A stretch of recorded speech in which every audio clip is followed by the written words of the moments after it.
Good morning, Facebook friends. Helen Archontou here, CEO of the YWCA of Northern New Jersey. Happy rainy Thursday. I know many of us are still struggling with some of the aftermath and of Isaiah, who blew through and took a lot of power lines with him and a lot of trees, and created a lot of havoc on in the midst of our pandemic, because that wasn't enough.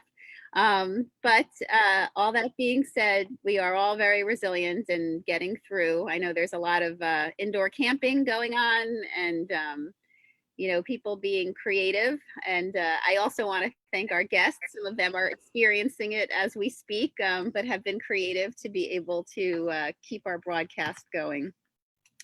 So as you know, YWTV is about, engaging our community and inspiring everyone and bringing some important conversations. And one of them is weekly, we've been showcasing Share the Mic Now, which is a national effort where we are working to amplify the voices of Black women in our community and around the world. And YWCA of Northern New Jersey has jumped in with that and has been offering our platform to do that. And today we are showcasing a wonderful organization that the YW has been friends with and partners with for the whole time I've been here, Mocha Moms. And we have their current president and their current second vice president joining us to talk about their work and to hear from these two wonderful Black women about a little bit about their stories and their lives and Mocha Moms. So with that, let me tell you a little bit about these ladies. As I said, Hollis Thomas is the president of Mocha Moms, and she's also a board member of the YWCA of Northern New Jersey, which is great for us. She's been with us for years and has made a tremendous impact in helping shape our organization. And just this year, not that we're talking about us, but just to share, she's become the second vice president. Yeah. I'm sure it wasn't the first, but the second vice president of our board. So we're so happy to have her in that role. But she is finishing out her second term as Mocha Moms president. So she can clearly speak to the work that they are doing. So we're so happy to have you here. And then we also have Natalie, what's your last? Why isn't your? Oh, Natalie Castillo. I know your last name, and it's at me. No worries. Folks, it's one of those days. Yeah, because I was gonna say, it's one of those days. One of those days, and we have Natalie Castillo with us too, who, as I said, is their second vice president. And I don't know, is Natalie getting ready for some new responsibilities in the future with Mocha Moms? No pressure. Mocha Moms is definitely a part of my my motherhood journey, so I definitely will be here again next year. So no pressure, but she's our money lady. She's actually our money lady, Helen. She's our treasurer. She's our money lady. So she's a good person to have on my side. The purse strings, that's an important lady to have around for sure. Exactly. So let's start with Hollis. Just start us off with telling us about Mocha Moms and your mission and your work before we jump into the rest of our conversation. Yeah. I mean, outside of all of those other fun things that you mentioned of being of service to my community, I'm a wife and a mother, and that can't go without saying, right?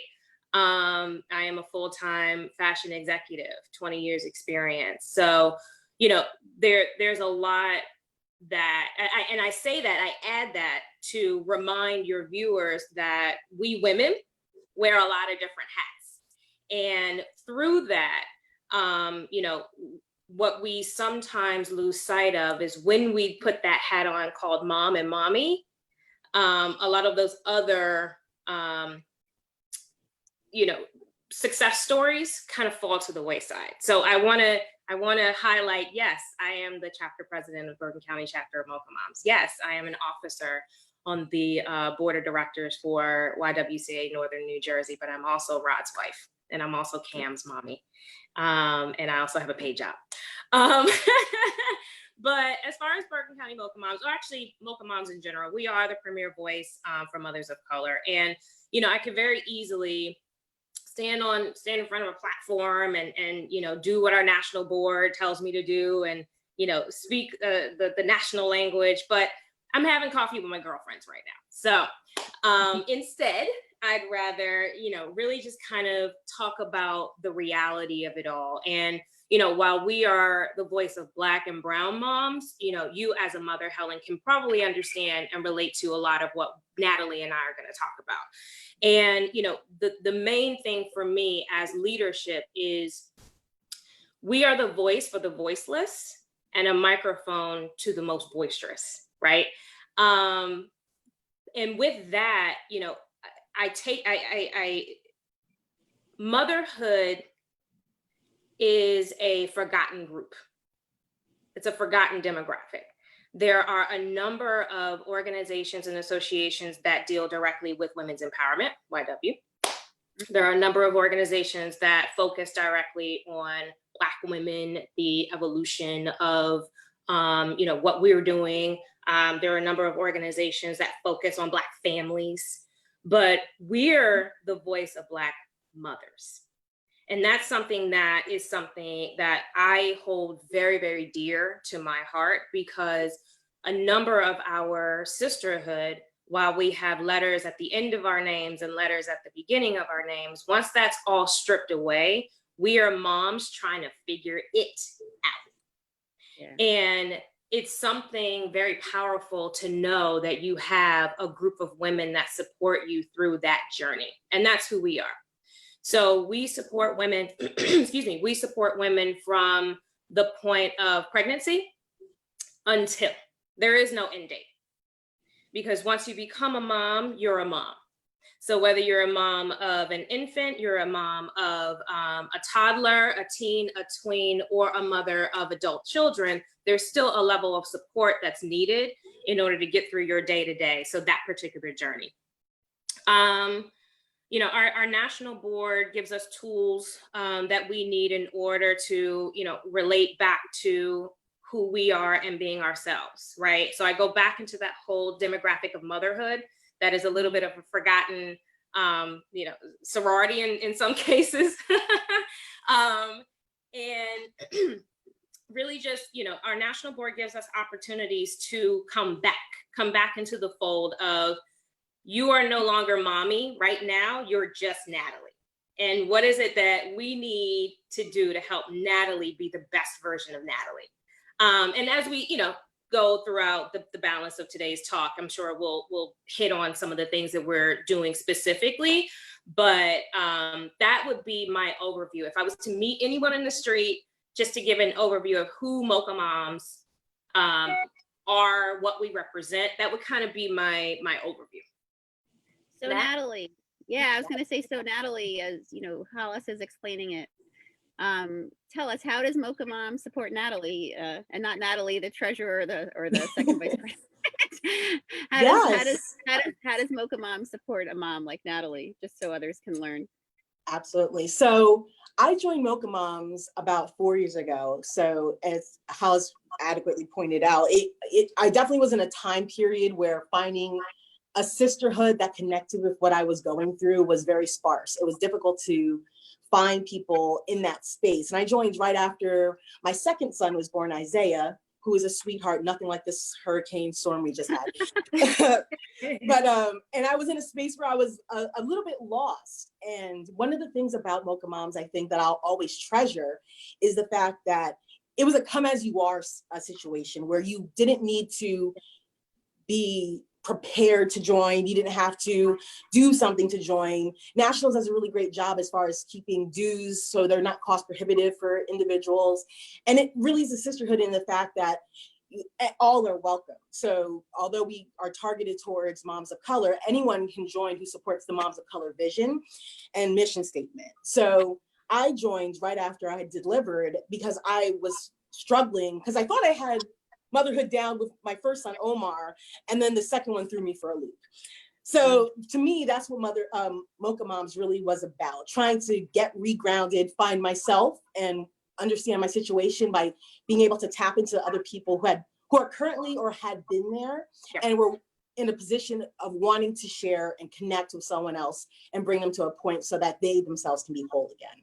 So that's why, I mean, Mocha Moms to me is considered like really one of the premier voices of color for moms, because we're kind of one of the only ones out there. Yeah, I have to say too, and I've obviously known about Mocha Moms for a long time because our former board president, Sonia Burnham, was and is, but was an active member when the two of us both had our children at the same time.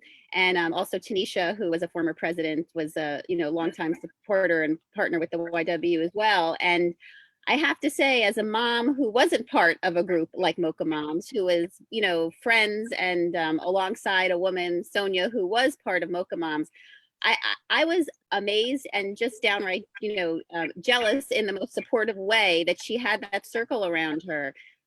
She at all times, had, those days when you were going to be alone with your kids and you were overwhelmed, she wasn't alone. There was always a group of other moms, with her. And, and I could tell from the exchanges and, the stories that she would share and, watching the social media posts that it was really uplifting and supportive and helped make her motherhood experience a stronger one.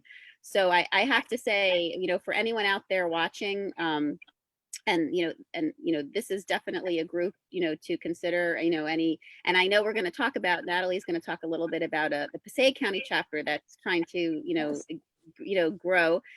So we're hoping that people can learn about it and share more about Mocha Moms to get more Black and brown women involved in this organization. I have to say it's amazing, the activities.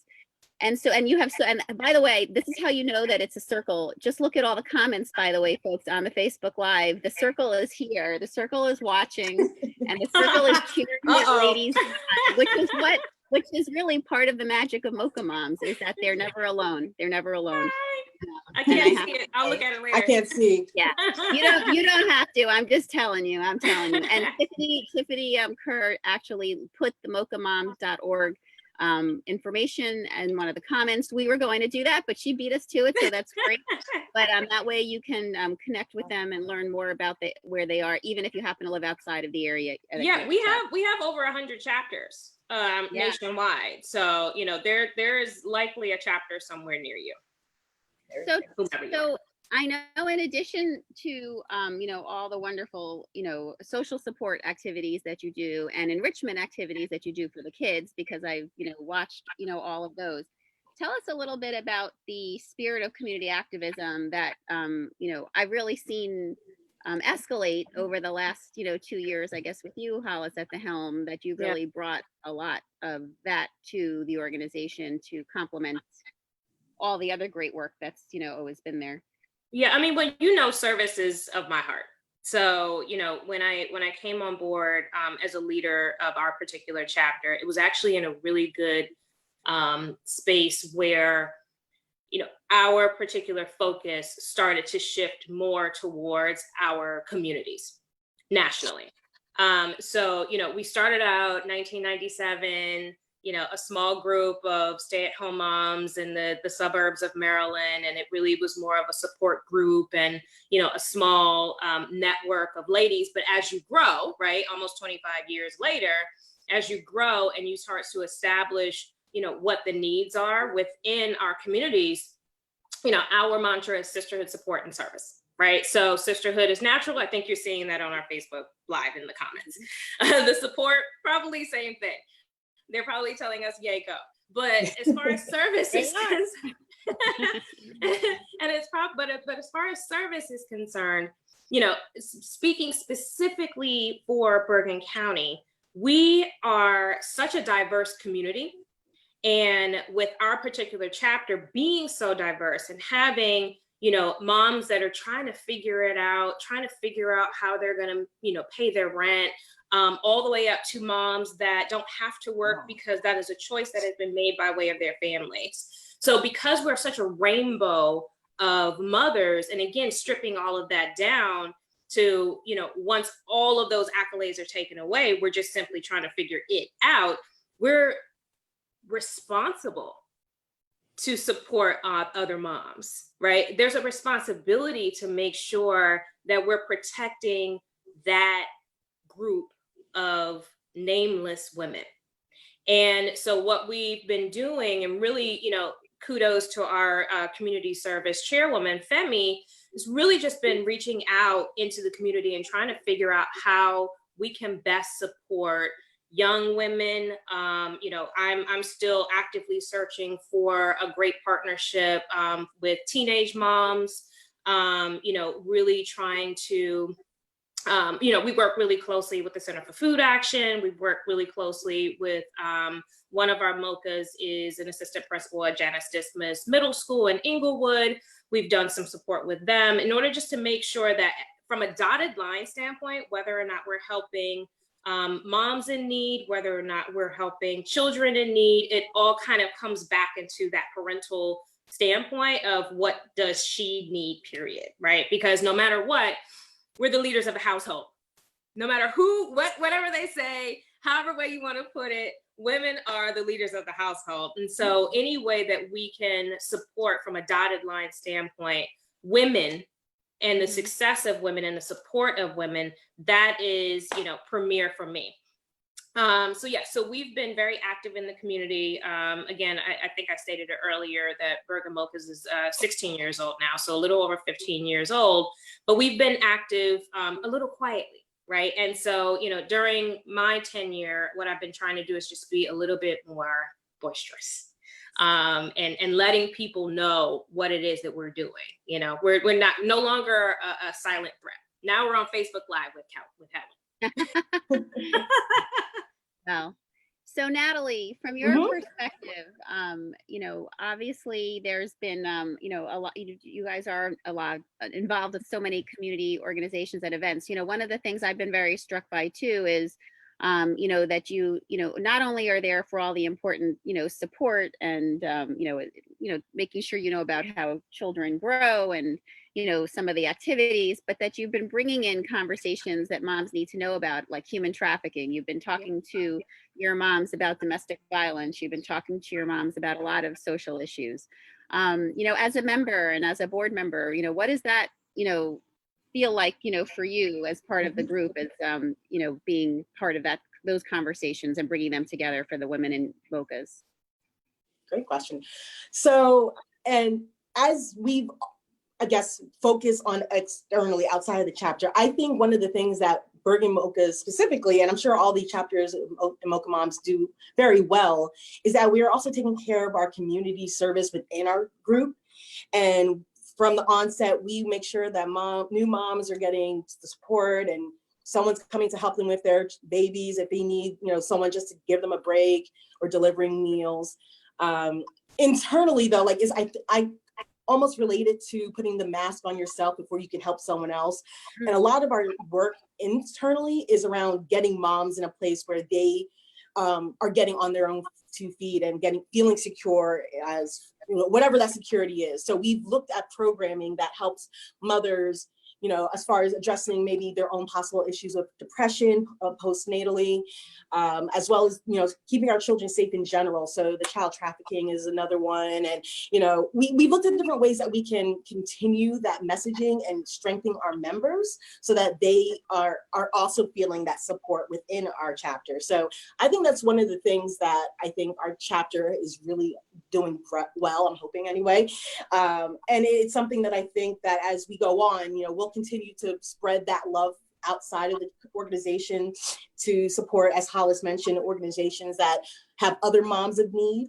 One of the ones we did recently was for the Bergen Volunteers, and they had, we did a Mother's Day support where single mothers who typically in a part of this program didn't necessarily get to celebrate Mother's Day, as a lot of us who are blessed to have, the support group that we have to do the events and the party and the gifts. So this targeted group with Bergen Volunteers as part of their Successful Families program, we were able to give back and provide them gift cards so that they could have additional surprise on their own Mother's Day. So I think we are balancing between the two, really giving back in our community, but making sure that our members feel that as we pour into them as well. And I know I have, as I've learned so much through the different programming that we've done to be a better mom to my kids, as well as being able to support the other moms in the organization. Yeah, and that's so important as a mom, and I can attest to it myself. Is there's so many hats we're wearing and juggling, as Hollis started out sharing. And if you don't have a group of people to be able to talk about all those different roles, sometimes one of them gets really like lost. And I do think that civic responsibility role that you all do, it's not small. I mean, supporting a group like at the the Bergen Volunteers like you did, and I know the impactful work you do at Center for Food Action in terms of supporting their efforts. It really can help a mom who's it's perspective setting. Sometimes as moms, we also get stuck in stuff, right? But it's really perspective setting to be able to help others and, as well as take care of, that you take care of each other as a group, but to take care of others as well. So I have to say, and, really, really impressive. So, let's switch the conversation a little bit to, I think a tough moment that we've, had in our, I think a very, very sad part of our history is, George Floyd calling out for his mother. Mhm. Can you ladies tell me a little bit about, how as a group, yeah, big deep breath. I know for myself too, but I can't imagine for all of you as, Black mothers and brown mothers and, that are a support network, how were you able to come together? How did you come together, through and continuing to, I'm sure, through that moment? Nat, do you want to start? Sure. So for me, I know when the George Floyd was murdered, it's one of those things I think that really, it broke me, let me say it like this. So, and I think I'm still very broken from that, because him calling out for his mother, I think every mother knows that cry, the cry of their child wanting to be safe and to be taken care of by their mother. And I'm not gonna cry. So I think in the immediate aftermath of George Floyd, all of our mochas were feeling that trauma as well. And I saw it manifest in very different ways. And some mochas took to the streets, some were writing letters. We were active and involved in ways that I'm really proud of as a member to have been a part of. So one of the things that I think for different people who needed to get some of that frustration and angst out, like our chat groups were another really great opportunity for moms to feel like they could be vulnerable in a safe space. So whether it was our moms and minis who really were trying to figure out how they have this conversation with an 8-year-old, or moms of the teens who, for instance, were trying to figure out, like, do I feel okay with my kid driving now? Like, do I need to have a different conversation than I had before?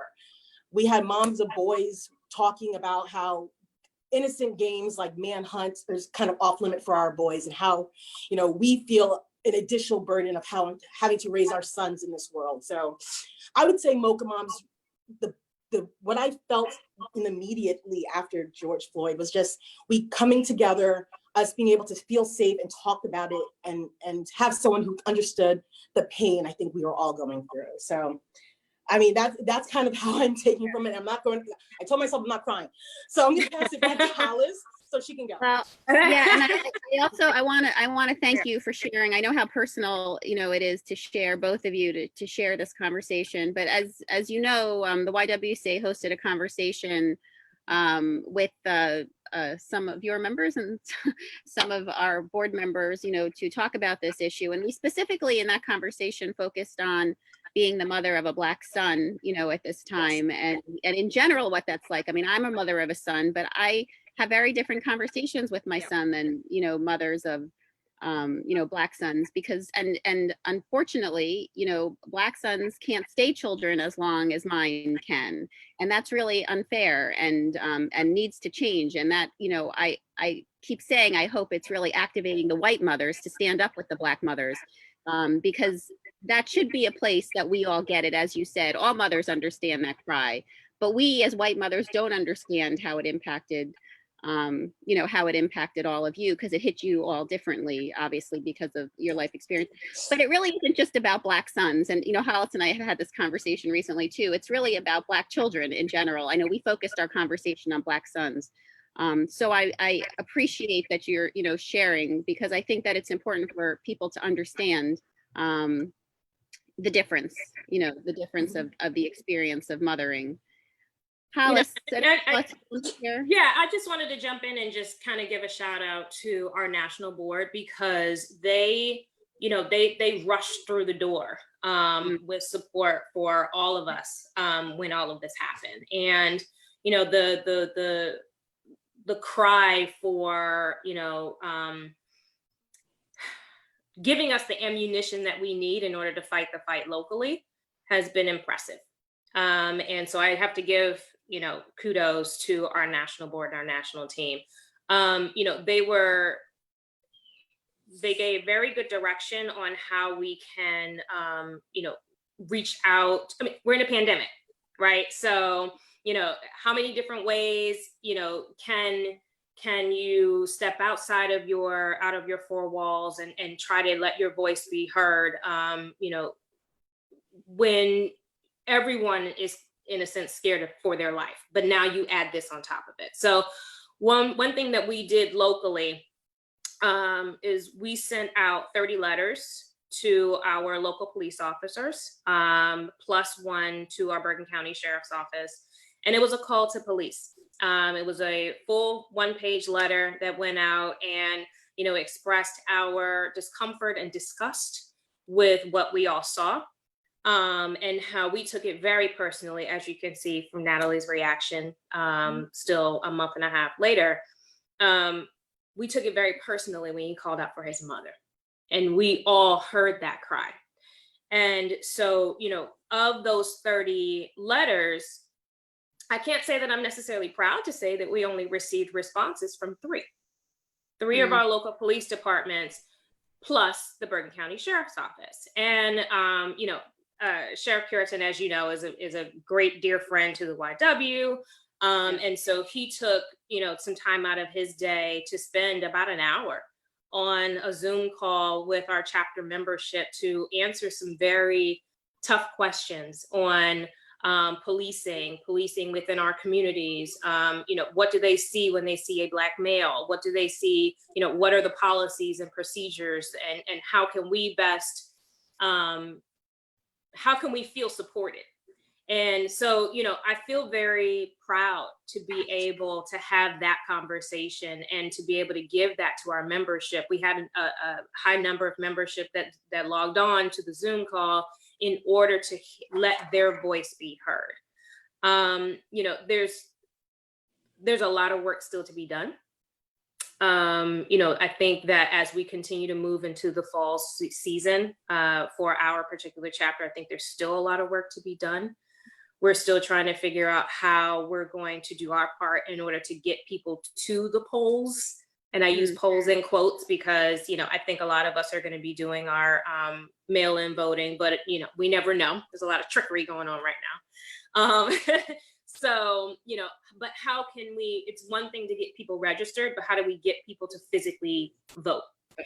And I know, that's something that a lot of us internally are talking about, but as far as our particular chapter, and again, looking at the diversity of Bergen County, how can we get more people out and understanding that their voice matters and that their voice can and should be heard? So voting, is something that, we're continuing to focus on. Right. And as you know, that's a shared project that the YWCA of Northern New Jersey has with you. We do encourage voting. We also encourage people completing their census. These are two actions that are key right now. And, when we're talking about voting, it's not just, we do have a presidency this year to vote for, but there's a lot of other key elections, races going on that really can have an impact. And these issues that we're talking about, the way that they get impacted is by making sure that we put people in office that think the same way, that, each of us do on these issues. That's who you have to vote for, the people that are going to make the decisions and put, laws in place and stand up for the values that, and budgets. You have. And budget. And that was one of the bigger takeaways, at least for myself personally, as I walked away from the conversation with Sheriff Puritan, is really identifying who's putting the budgets together to make sure that our kids are supported, that our husbands are supported, that our sisterhood is supported within our own Bergen County community. Yes, for sure.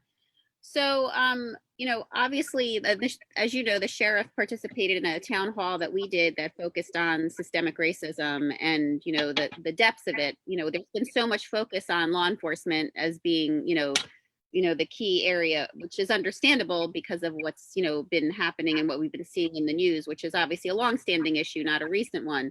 But we know that the, systemic racism impacts, all aspects. It impacts our education system. It impacts our childcare system. It's deeply rooted in every system, that exists. For you ladies, and knowing the mission of the YWCA about eliminating racism, what are some thoughts on your end? And obviously voting, is clearly one of them. What are some thoughts and ways to try to, dismantle systemic racism and put an end to it? You can have it. Okay. So for me, one of my passion projects has been around the healthcare system, specifically around the health disparity, especially in maternal mortality rates. And I think that's a place that's loaded with just implicit biases throughout the healthcare system, whether people have identified or realized it or not. I mean, for instance, I get blood work done, and I don't know if anyone's ever noticed, but there is a section that indicates that I have a different range because of my kind of my background as far as, being Black. My range is a little bit higher than someone else, and things like that that's kind of built into the system. But then there's also like the implicit bias, which, and I didn't realize as much until I went into a very good hospital. I picked out my doctor, and all of these pieces I put in place, I felt secure. But then I got into the hospital, and there was things that I think very well-meaning healthcare providers were doing that they didn't realize. And it was everything from something small to assuming I was going to need a translator because my last name was Castillo, or the nurse asking me during my second pregnancy if it was the same father as my first, and it was. But it's these types of questions and biases that I had to battle and, just let it roll off your back, because that's kind of what we've been trained to do. But one in particular I want to call out because it is so frightening if it had gone wrong, and so many Black women are seeing this, is after I gave birth to my second son, I had, on my way to be discharged from my C-section, emergency unscheduled C-section, I had high blood pressure, and the nurse said, "Oh, it's just slightly elevated. It's probably, from, you normally have probably high blood pressure, right?" And I said, "No, I've never had high blood pressure in my life. Like, my pregnancies, I've always been perfect or lower." And she kind of dismissed it, like, it's probably nothing. And I went ahead and was discharged.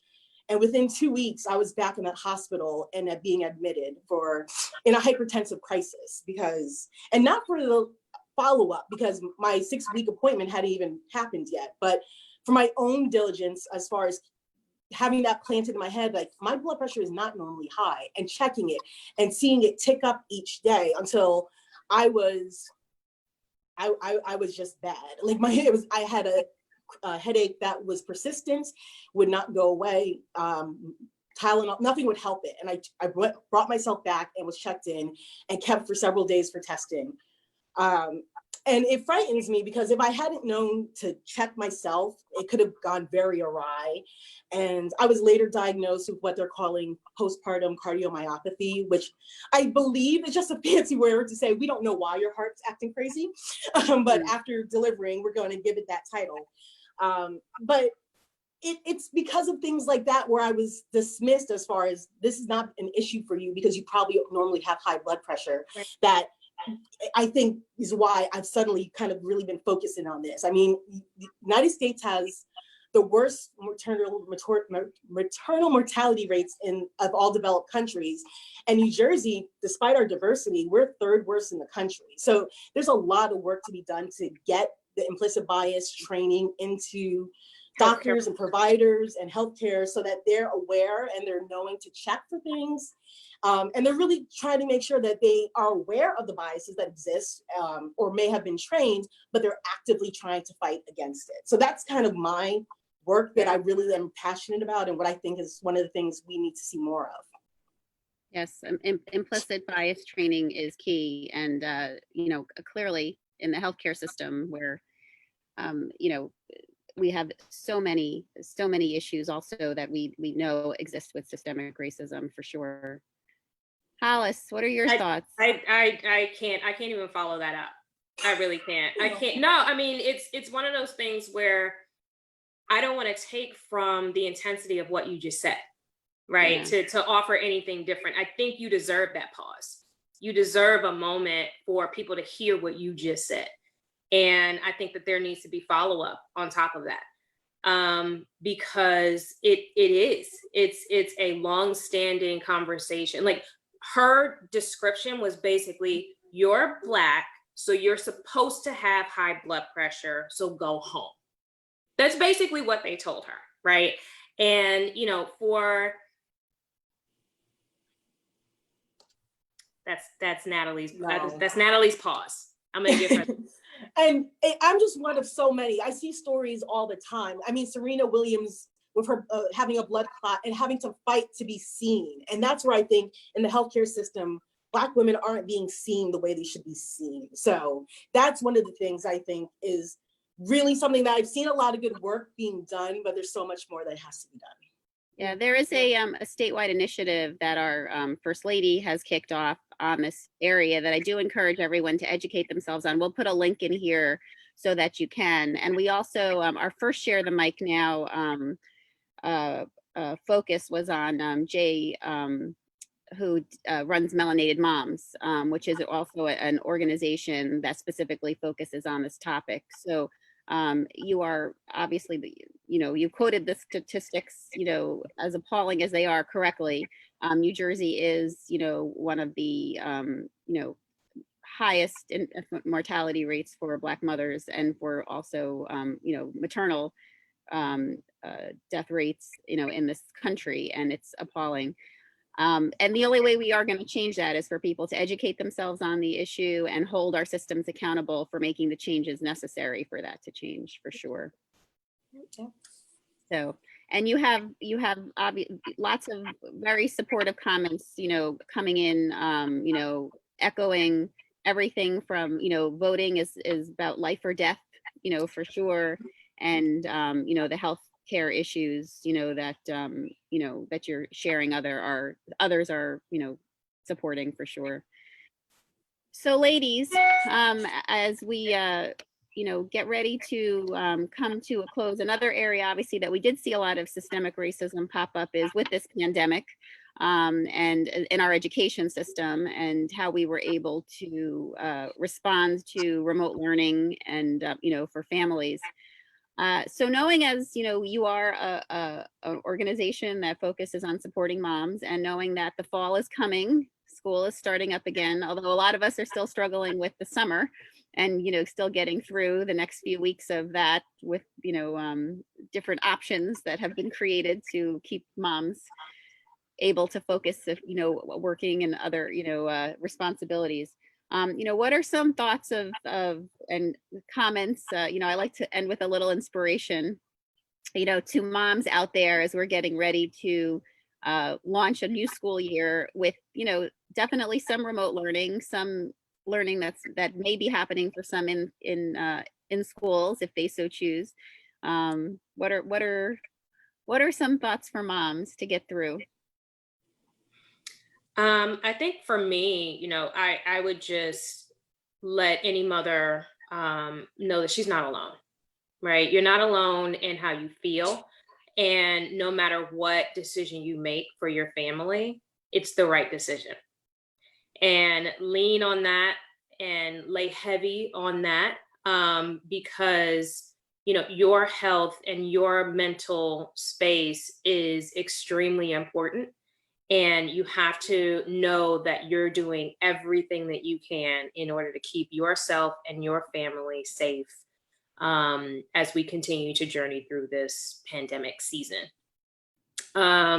It's specifically talking about mochas and Bergen County specific. I know we have chapters that span throughout the state of New Jersey and beyond, but specifically talking to my Mocha sisterhood, my Bergen Mocha sisterhood, we got you, right?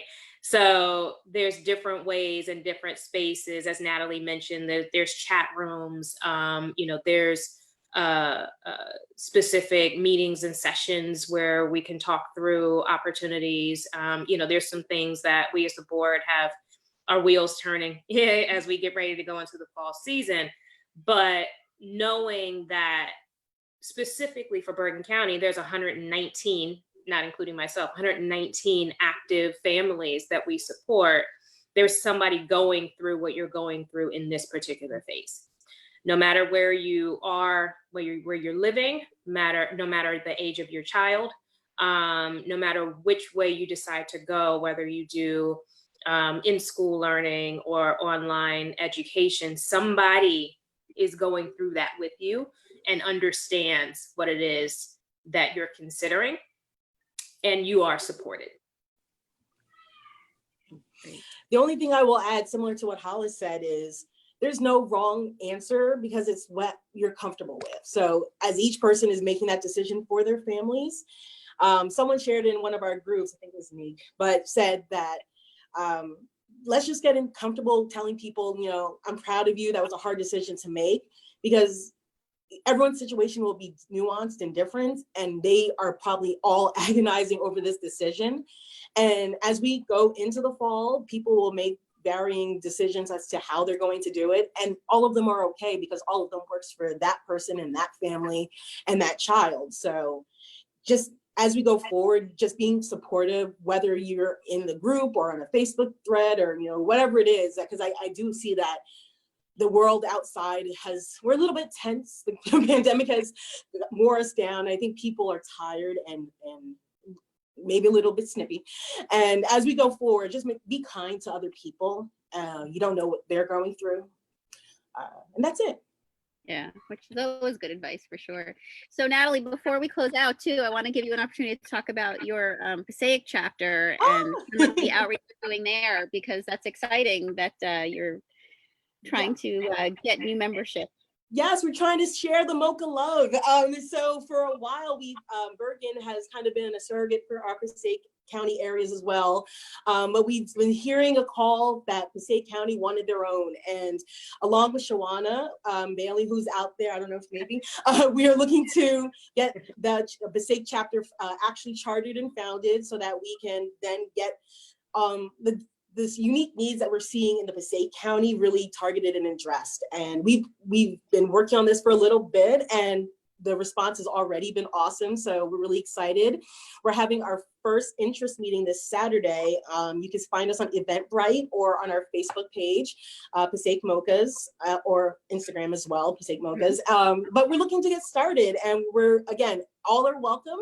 We definitely are looking to build out a new chapter as we go and share, kind of what we've learned in Bergen with, another area, as well as just really get that the needs addressed and supported with the Passaic County moms that are out there. So more to come. Well, the mentorship and support continues. Very exciting.